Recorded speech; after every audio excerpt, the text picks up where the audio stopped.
السلام علیکم عزیز طلبہ، امید ہے کہ آپ خیریت سے ہوں گے۔ سب سے پہلے میرے تمام اسٹوڈنٹس کو عید مبارک، عید کی خوشیاں بہت بہت مبارک ہوں۔ ہمارا جو پریویس لیکچر تھا اس کے اندر ہم نے کور کیا تھا حافظ الموشرانی کا نظریہ۔ اب ہم حافظ الموشرانی کا جو نظریہ تھا ہم نے برج بھاشا اور اردو کے مابین صوتی اختلافات کو جو ہے وہ شیرانی کے نظریے کے مطابق جو ہے وہ ڈسکس کیا تھا، تفصیل کے ساتھ بیان کیا تھا۔ آج میں شیرانی کا جو ہے وہ ملتانی زبان اور اردو کی مماثلت کے حوالے سے جو ہے ہم بات کریں گے۔ تو سب سے پہلے ہم بات کرتے ہیں کہ شیرانی نے جو ہے وہ ملتانی زبان اور اردو کی مماثلت یا ان کے تعلقات کو بھی پیش نظر رکھا۔ ان کے نزدیک جو یہ دونوں زبانیں تھیں نا، اردو اور ملتانی زبان، یہ تھوڑی ملتی جلتی زبانیں تھیں۔ اس ضمن میں انہوں نے ایک پیراگراف شہادت لسانی اور اردو ملتانی اور پنجابی کی مماثلت جو ہے وہ درج کیے ہیں۔ مماثلت کے حوالے سے جو ہے وہ انہوں نے ان کے نام درج کیے ہیں۔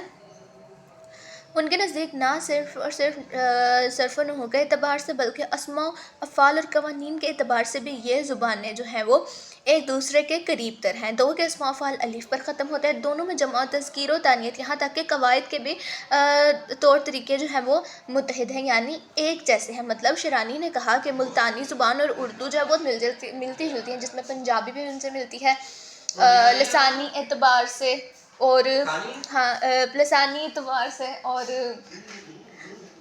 اردو زبان جو ہے وہ پنجابی سے بھی ملتی ہے۔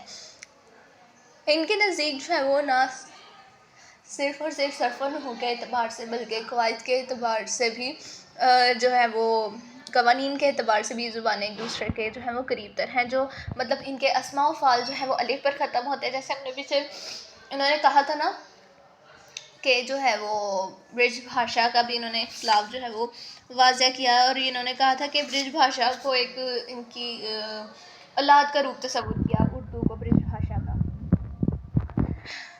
اب ان دونوں میں جمع تذکیر و تانیت، یہاں تک کہ قواعد بھی جو ہے وہ متحد ہیں، یہاں تک کہ وہ دعویٰ کرتا ہے کہ پنجابی اور اردو کے مابین جو ہے وہ 60% تک الفاظ مشترک ہیں۔ مطلب وہ کہتے ہیں کہ جمع تذکیر و تانیت اور اسماء و افعال اور قوانین و قواعد تو ایک دوسرے سے ملتے جلتے ہیں، لیکن اردو کے اندر جو ہے وہ 60% الفاظ اردو اور پنجابی کے جو ہیں ایک دوسرے سے مشترک ہیں۔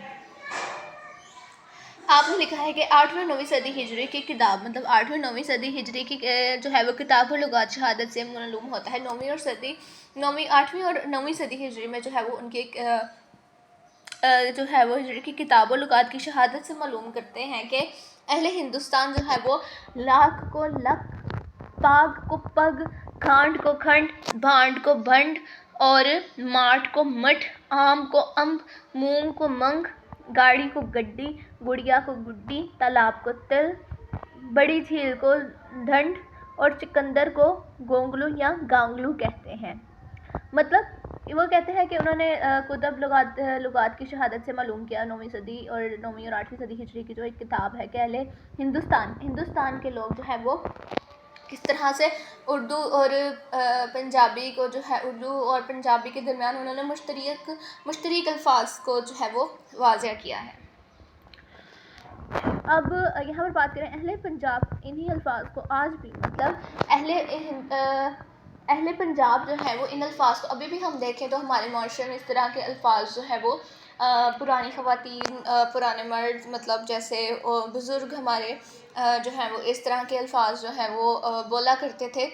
لاکھ کو لکھ، پگ، اس طرح کر کے جو ہے وہ ان کی مطلب ایک بولی تھی۔ اس سے ظاہر ہے کہ اردو اور پنجابی زبان کا وہ عنصر ہے جو قدیم سے ان میں مشترک تھا۔ مطلب پنجابی زبان جو ہے اردو کا وہ عنصر ہے جو مطلب پچھلی صدیوں سے جو ہے وہ مشترک تھا، رفتہ رفتہ اس زبان سے خارج ہوتا رہا، پھر آہستہ آہستہ جو ہے یہ زبان جو ہے وہ خارج ہوتی رہی۔ ہم جو کہ صرف شیرانی کے جو نظریے پر غور و فکر کر رہے ہیں، امید ہے کہ آپ کو اچھے سے سمجھ آیا ہوگا، اور انشاءاللہ جو ہے وہ آپ پیپر اٹیمپٹ جب کریں گے تو آپ کو اچھے سے سمجھ آ گیا ہوگا اور آپ ایزیلی اٹیمپٹ کر سکیں گے اس سوال کو، جیسے میں نے اردو اور ملتانی کی مماثلت بتائیں، ان کے قواعد، ضوابط، ان کی تذکیر و تانیت الف پر ختم ہوتے ہیں، اور ان میں مابین تعلقات کیا پائے جاتے ہیں، اور قواعد کے حوالے سے صرف و نحو کے اعتبار سے نہیں بلکہ قواعد کے اعتبار سے بھی ان کی دونوں ایک دوسرے کے ساتھ متحد ہیں۔ ان میں کہ 60% الفاظ جو ہے وہ پنجابی کے پائے جاتے ہیں اردو زبان میں۔ پھر آپ نے ایک کتاب جو ہے وہ کتب شہادت لغات سے معلوم کی 8ویں 9ویں صدی ہجری میں۔ یہ ساری چیزیں جو ہے وہ میں نے آپ سے جو ہے وہ ڈسکس کی، اور یہ بھی بتایا کہ ان سب چیزوں سے ظاہر ہوتا ہے کہ پنجابی جو ہے وہ اردو زبان کا وہ عنصر ہے جو قدیم سے ان میں مشترک تھا، پھر آہستہ آہستہ خارج ہوتا رہا۔ امید ہے کہ آپ کو یہاں تک اچھے سے سمجھ آیا ہوگا۔ اب ہم نیکسٹ پیج پہ چلتے ہیں۔ اب یہاں پہلے پیراگراف سے ہم سٹارٹ کرتے ہیں۔ جب مسلمان جو ہے وہ شمال جنوب سے جو ہے وہ ہندوستان میں جو ہے وہ داخل ہوئے تھے، ٹھیک ہے۔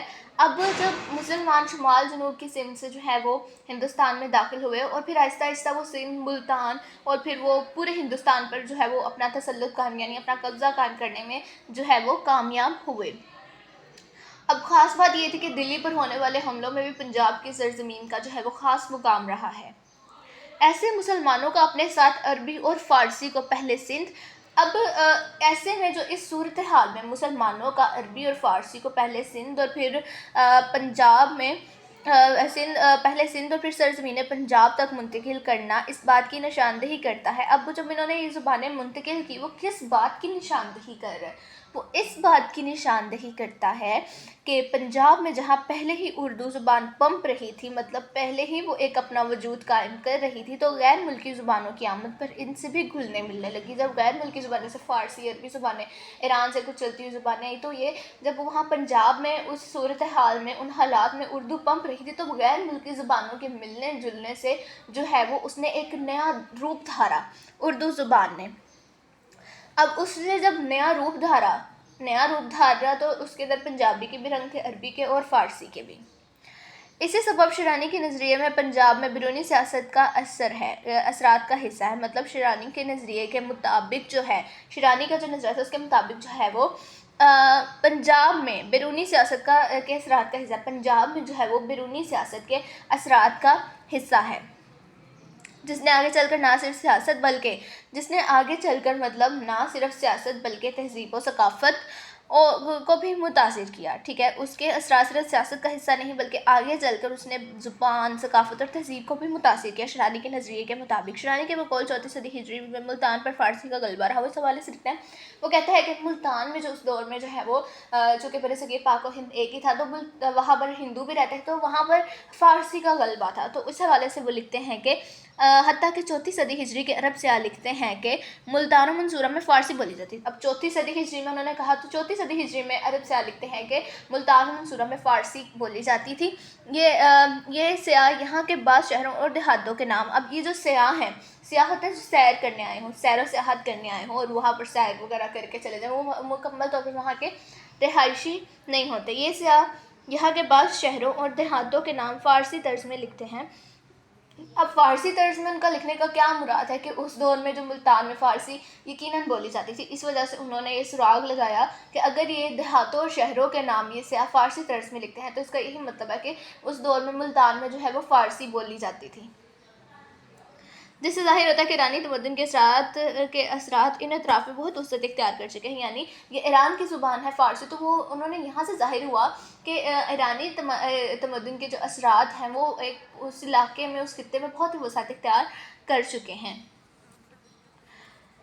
اگلا جو ہم بات کریں گے، شیرانی کے نزدیک جب محمودی حملوں کا دورہ تھا تو پنجاب پر جو حملہ آور تھے انہوں نے وہاں پر ڈیرے ڈال لیے، اور پھر یوں وہ زبان عوام میں مقبول رہی جو زبان وہ بولا کرتے تھے، تو وہ زبان جو ہے وہ عوام میں مقبول رہی، جس کی موجودہ شکل آج اردو کی صورت میں موجود ہے۔ مطلب وہ جو زبان بولتے ہوئے آئے تو وہ زبان عوام میں مقبول ہو گئی، اردو زبان جو ہمیں آج ملتی ہے۔ آگے نیکسٹ پیج پہ ہم دیکھیں گے اپنا شیرانی نے کیا کہا تھا۔ ہم شیرانی کے نظریے کو ہم مد نظر رکھیں گے، کیونکہ بچے اکثر کنفیوز ہو جاتے ہیں کہ ہم میرے سے اکثر پوچھتے ہیں میم ہم سارا لانگ کوسچن کیسے کریں، تو بچوں آپ سارا لانگ کوسچن تو یاد نہیں کر سکتے.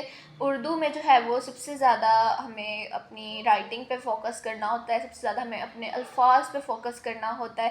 اگر آپ الفاظ پہ فوکس نہیں کریں گے, اپنی بات صحیح سے کنوے نہیں کر پائیں گے, تو آپ کا پورا کوسچن غلط ہو جائے گا, چاہے آپ نے 5 شیٹیں کیوں نہ بھری ہوں. ٹھیک ہے, تو بی کیئرفل, اپنا سوال جو ہے وہ بہت دیکھ بھال کر اٹیمپٹ کریں, اور ہو سکے تو بک سے ہی یاد کریں, کیونکہ آپ کے پاس اتنا وسیع جسے بولتے ہیں علم نہیں ہوتا. ہم سائنس سبجیکٹ کی اگر بات کریں تو سائنس سبجیکٹ میں ہم اکثر ٹو دا پوائنٹ بات کرتے ہیں, ٹھیک ہے, اور وہ ایزیلی یاد بھی ہو جاتا ہے. لیکن اردو جو ہے وہ تھوڑی سمجھ کر پڑھنے والی چیز ہے, اور ہم اس میں غلطی کی کوئی گنجائش نہیں ذرا سی بھی. اس کے بعد ہم بات کریں گے, اپنے مدعے پہ آتے ہیں. اب بقول شیرانی, سیکنڈ لائن پہ میں ہوں.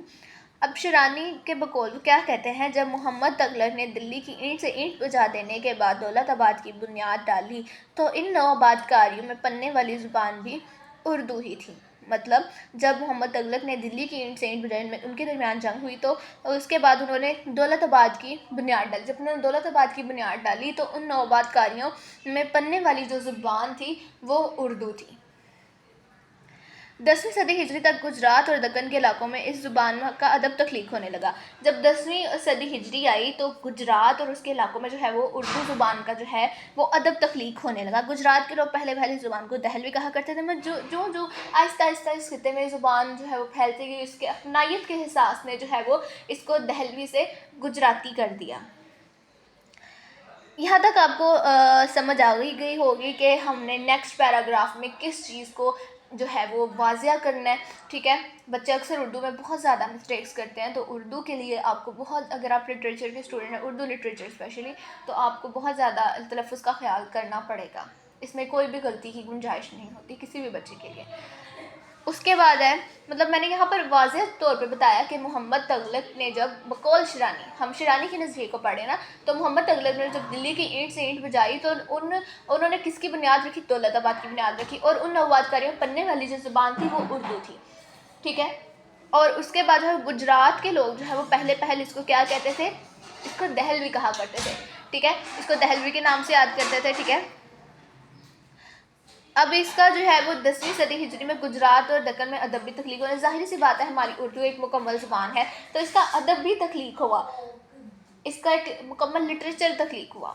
اس کے بعد ہے, ٹھیک ہے, وہ جو یہ زبان خطے میں پہلے اس کو دہلوی کہا کرتے تھے, جب اس خطے میں عام ہوتی گئی, ٹھیک ہے, اور اپنائیت کے احساس نے اس کو دہلوی سے گجراتی کر دیا. ٹھیک ہے, امید ہے کہ آپ کو یہاں تک جو ہے وہ اچھے سے سمجھ آ گئی ہوگی کہ دہلوی سے کیا ہوئی, گجراتی. گجرات کے لوگ پہلے سے دہلوی کہتے تھے, جب یہ عام ہوئی تو دہلوی سے گجراتی ہو گئی. 9ویں اور 10ویں صدی ہجری میں جو ہے یہ 10ویں صدی ہجری میں اس گجرات میں جو ہے اس زبان کا مکمل ادب تخلیق ہو گیا بقول شیرانی. اس کے بعد ہم بات کریں گے شیرانی, آگے چل کر شیرانی نے ہریانی زبان کا بھی ذکر کیا. اب یہاں پر ہم بات کریں کہ شیرانی نے جو ہے وہ ہریانی زبان کا بھی ذکر کیا. ان کے نزدیک یہ زبان بھی اردو کی ایک قدیم شکل ہے. اب شیرانی کا انہوں نے ہریانی زبان کا ذکر کیوں کیا, وجہ کیا تھی, انہوں نے اپنے کتاب میں جو ہے وہ انہوں نے ہریانی زبان کا بھی ذکر کیا. ہریانی کا کیوں ذکر کیا, انہوں نے کہا کہ یہ اردو کی ایک قدیم شکل ہے, ہریانی زبان. ٹھیک ہے, ہریانی زبان دراصل ایک قسم کی اردو ہے جو 11ویں صدی ہجری میں شاید اردو سے اس قدر مختلف نہیں تھی. مطلب ہریانی زبان جو ہے وہ اردو کی ہی ایک قسم ہے. ٹھیک ہے, ہریانی اردو کی ہی ایک شاخ ہے, قسم ہے, جو 11ویں صدی ہجری میں شاید اردو سے اس قدر مختلف نہیں تھی کہ جس قدر آج دیکھی جاتی ہے, کیونکہ زمانہ ما بعد میں جبکہ ہریانی اپنی اصل حالت پر قائم رہی. مطلب انہوں نے کہا کہ 11ویں صدی ہجری میں تو اردو اس قدر جو ہے وہ مختلف نہیں تھی جس قدر کہ آج ہمیں دکھائی دیتی ہے, کیونکہ زمانہ ما بعد میں جبکہ ہریانی اپنی اصل حالت پر قائم رہی, اردو میں دلی کے محاوروں اور شعراء کے تصرفات کی بنا پر کثیر تغیرات واقع ہوئے. ٹھیک ہے, اردو میں جو ہے وہ دلی کے محاورے اور شعراء کے تصرفات کی بنا پر کثیر تغیرات واقع ہوئے, اور موجودہ اردو اسی اصل شدہ شکل کا نام ہے. ٹھیک ہے, یہاں پر ہمارے پاس ایک لائن جو بہت غور و فکر کرنے والی ہے, یہاں سے, کیونکہ زمانہ ما بعد میں جبکہ ہریانی اپنی اصل حالت پر قائم رہی. اب وہ زمانہ بعد میں بھی ہریانی اپنی اصل حالت میں قائم رہی، ہریانی بھی اپنی اصل حالت میں قائم ہے۔ اردو میں دلی کے محاورے اور شعراء کے تصرفات کی بنا پر کثیر تغیرات مطلب جو ہے وہ تبدیلیاں واقع ہوئیں، اور موجودہ اردو اسی اصلی شدہ شکل کا نام ہے۔ اب جو موجودہ اردو ہے وہ اسی اصل شدہ شکل کا نام ہے۔ یہاں تک جو ہے وہ آپ کو سمجھ آ ہی گئی ہوگی کہ یہاں پر میں نے ہریانی کا ذکر کیا ہے کہ وہ اردو پہلے ایک اردو کی قسم تھی، لیکن جب جو ہے وہ 11ویں صدی ہجری میں شاید اردو سے اس قدر مختلف نہیں تھی، مطلب آگے چل کے جو ہے وہ اردو سے مختلف ہو گئی۔ کیوں مختلف ہوئی؟ کیونکہ زمانہ بعد میں جو ہے وہ ہریانی تو اپنی اصل حالت میں گزرتے ہوئے زمانے کے بعد بھی ہریانی اپنی اصل حالت میں موجود تھی، جبکہ اردو جو ہے وہ دلی کے محاورے اور شعراء کے تصرفات کی بنا پر کثیر تغیرات واقع ہوئے، اور موجودہ اردو اسی اصلی شدہ شکل کا نام ہے۔ تغیرات واقع اور پھر جو موجودہ اردو وہ اسی اصلی جو ہے وہ اصل اصلاح شدہ شکل کا نام ہے۔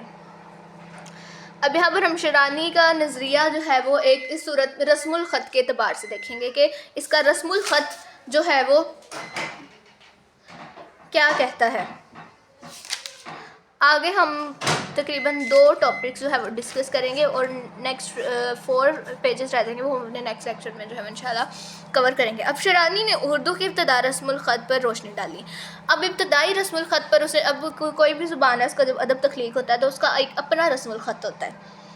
ان کے بقول زمانہ قدیم سے ہی فارسی رسم الخط ہندی زبان کے لیے رائج ہو گیا۔ اب جب قدیم زمانے سے ہی جب فارسی رسم الخط ہے وہ ہندی زبان کے لیے رائج ہوا تھا، خاص طور پہ ہندی زبان کے لیے فارسی رسم الخط رائج ہوا تھا۔ اب ہوا کیا؟ ابتدا میں جو خط نسق تھا وہ تمام بولیوں ہندوستان کی بولیوں ہندوستانی زبانوں کے لیے مخصوص تھا، مطلب جو خط نسق تھا تمام ہندوستانی زبانوں کے لیے زبانوں کے لیے مخصوص تھا، اور آج بھی پنجابی، سندھی اور پشتو اسی خط میں درج کی جاتی ہیں۔ مطلب شروع سے جو ہے وہ خط نسق تمام ہندوستانی زبانوں کے لیے مخصوص تھا، اور آج بھی یہی خط جو ہے وہ درج ہے۔ عالمگیر کے دور کے بعد اس زمانے کا آغاز ہوا جب ہندوستان میں نستعلیق کے استعمال کا آغاز ہوا۔ اب جو ہے وہ آگے ہم ایک اردو کی وجہ تسمیہ کے حوالے سے جو ہے وہ بات کریں گے۔